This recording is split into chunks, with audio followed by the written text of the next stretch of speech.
नमस्कार. आता अर्जुन आणि सायलीचं लग्न एकदम झकासपणे पार पडतं. त्यानंतर अर्जुन सायलीला घेऊन निघतो. तो आता गाडीत येऊन बसलेला असतो आणि सायली सुद्धा गाडीत बसलेली असते. दोघंही छानपैकी गप्पा मारत आता घरी निघालेले असतात.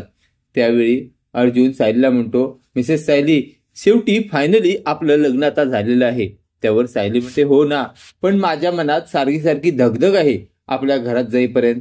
त्यावर अर्जुन म्हणतो, कसली दगदग, काही विचार करू नका, काही प्रॉब्लेम नाहीये. त्यावर सायली म्हणते, तसं नाही, आपण घरी गेल्यानंतर आपल्या समोर काय वाढून ठेवलं असेल सांगता येत नाही ना.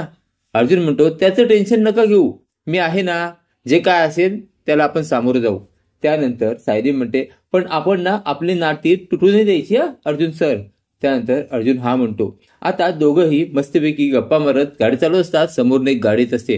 अर्जुनचं पटकन लक्ष समोरच्या गाडीकडे जातं आणि अर्जुन पटकन गाडी टर्नअप करतो. त्यावेळी सायली घाबरते. अर्जुन म्हणतो, सॉरी, लक्ष नव्हतं म्हणून असं झालं, आता मी गाडी स्लो चालवणार. त्यानंतर अर्जुन आता गाडी घेऊन त्याच्या घराजवळ येतो आणि गाडीतनं उतरतो आणि म्हणतो, मिसेस सायली, चला आता आपल्या घरी.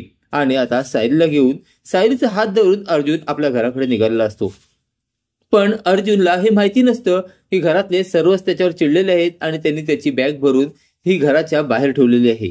आता अर्जुन सायलीला घेऊन घराजवळ येतो बघतो तर काय, सगळे दरवाज्यात उभे असतात.